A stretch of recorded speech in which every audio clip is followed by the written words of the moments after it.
Humana cited a lack of young people signing up, a problem that has dogged Obamacare for years now. In many areas, Humana is the only carrier left, so this will mean even more instability. And then on Wednesday, the CEO of Aetna, another large insurance carrier, said that Obamacare is in a death spiral. His words.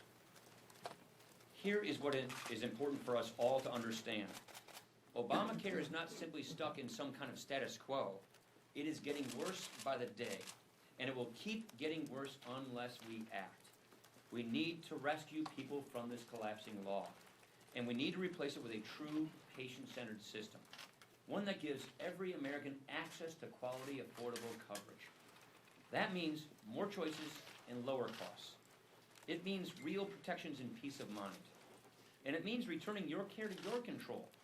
Patients and doctors should be making the big decisions, not government bureaucrats. Step by step, this is what our plan to repeal and replace Obamacare will do. We look forward to making progress in the coming weeks and keeping our promise to the American people. Questions?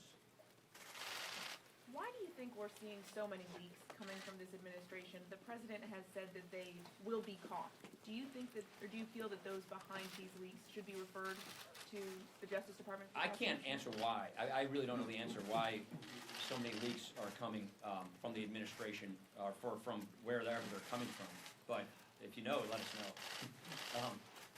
What I do worry about, though, is if classified information is being leaked. That is criminal. And so I think there should be an investigation as to the leaks of information leaving wherever they're coming from. And if it's classified information, that is criminal, and there should be a criminal investigation of these leaks. That does compromise our national security. Casey. To follow up on that, should the House Intelligence Committee include in its inquiry an investigation into these leaks? Yeah, the House Intelligence Committee is the proper place for this. They're the ones who get access to the sources and methods. And so I do think it's appropriate, and all of these, by the way, everything involving Russia is what the House Intelligence Committee has been working on, looking at, and we've had an ongoing investigation in all of this. And so yes, that would be the proper purview for something like that. And do you believe that Mike Flynn should testify before the House Intelligence Committee? I'll defer to the House, I haven't given any thought to that. I'll defer to the House Intelligence Committee. Nothing, Robert? All right. Yesterday, Federal Reserve Chairwoman Janet Yellen testified on the Hill that the border-adjusted tax would create economic uncertainty and even in some cases weaken the dollar. What's your response on that? Weaken the dollar? I don't know if I would agree with that.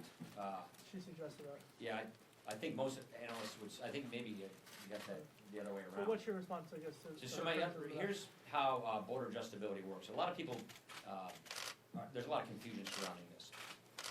We are one of the few countries in the world that do not border adjust our taxes. 160 countries currently border adjust their taxes. We're in the company of companies like North Korea and Somalia, Afghanistan and Iran or something like that.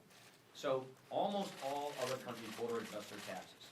And what that means is you tax based on if it was consumed in your country, not if it's made in your country. What America does, we tax people based on whether it's produced in America. And so that means we do not tax our imports and we tax our exports. And we're putting American-made products at a huge disadvantage. There's a built-in bias in our tax code to outsource manufacturing and re-import into this country. That's not good for American jobs. That's not good for American manufacturing. That's not good for American economic growth. And so all we're suggesting is let's equalize the tax treatment.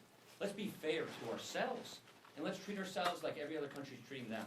So when we make something, in America, let's put it on a level playing field with everybody else. So let's just take this tape recorder right here. Let's just say this in America. I hope I didn't turn it off. American-made tape recorder. Oh, this is an Olympus. I have no idea where that's made. Sony, made in Japan. Oops. I just want to explain this to you. All right. American-made tape recorder, Japanese-made tape recorder. Here's what Japan does when they make this tape recorder. When they send it for export, they take the tax off of it. And then it comes to America, and it's not taxed.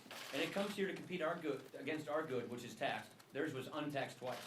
When America makes something, like a tape recorder, we tax it. And then we send it to Japan. As it enters Japan, it's taxed again to compete against their tape recorder. So we are doing it to ourselves. We are hurting American manufacturing and jobs. We are putting a bias against making things in America in the tax code. That is why we think, I hope I didn't screw up your tape recorders. That is why we think This is very important. This is good manufacturing policy. With respect to currency adjustments, it is obvious and mathematical that a currency adjustment would occur when we harmonize our tax laws with the rest of the world. For people who are concerned about it, I believe that there are things we can do, and Ways and Means Committee is looking into this, to ameliorate those concerns, to address those concerns, so that the transition from a really bad tax system to one of the best in the world we would get out of this is a gradual transition.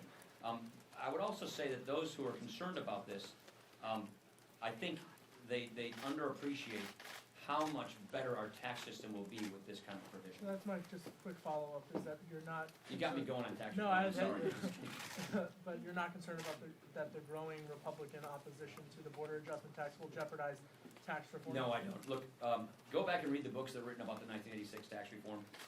That was the last time we did tax reform. It's gonna be up, it's gonna be down, it's gonna be on, it's gonna be off. You're gonna hear, you're gonna report 150 stories on tax reform fate between now and when we get tax reform done. We are doing tax reform. Tax reform is going to happen. Do you know why tax reform is going to happen? Because it has to happen. America has the worst tax code in the industrialized world. It is killing economic growth.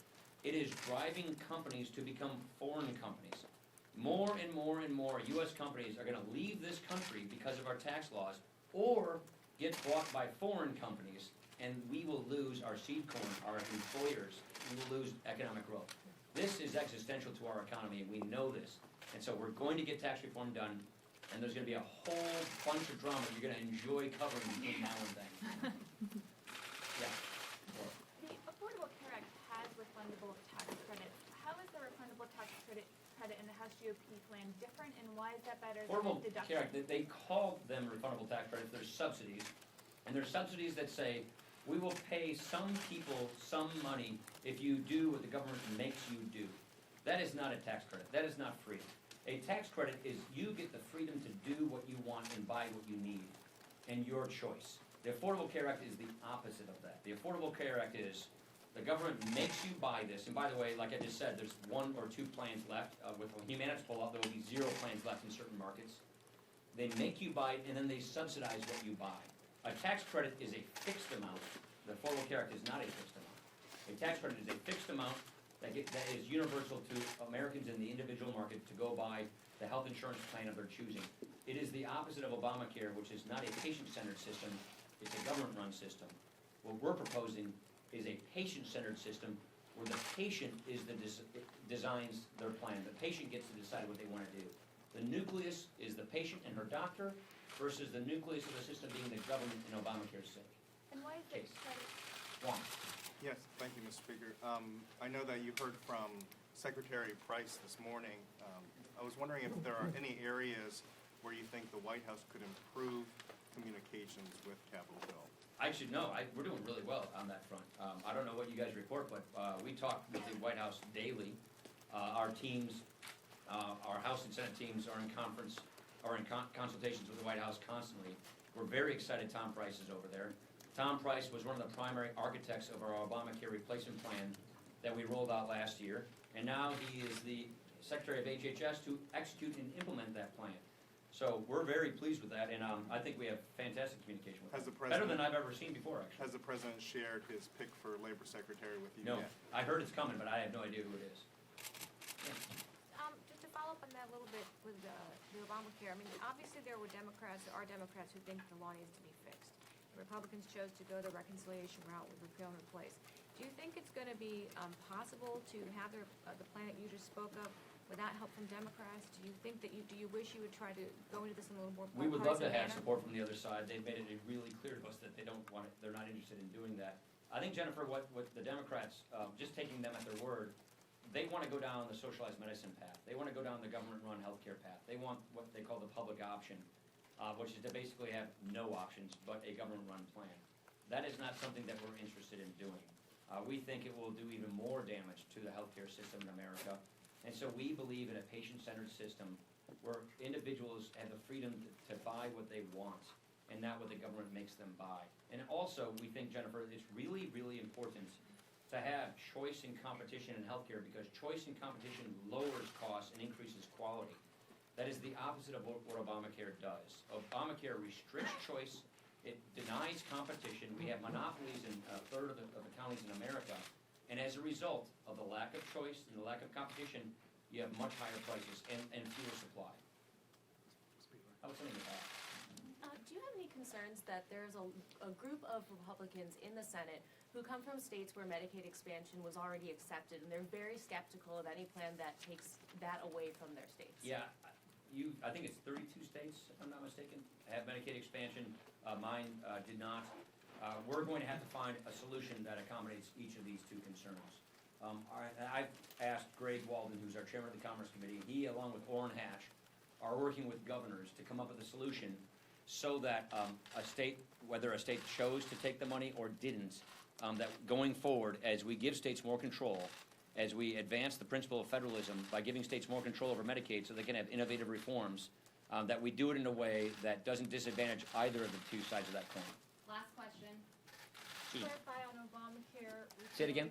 On Obamacare repeal and replace, the week you guys are back from recess. It's coming, it's after the recess. We're waiting for our scores. So I hate to tell you that CBO and Joint Tax are going to give us exactly what we want when they say they're going to give it to us. So pending our drafting issues, we're going to be bringing it up after the recess, after the district work period, excuse me. Has Trump, is the plan to be in favor of it?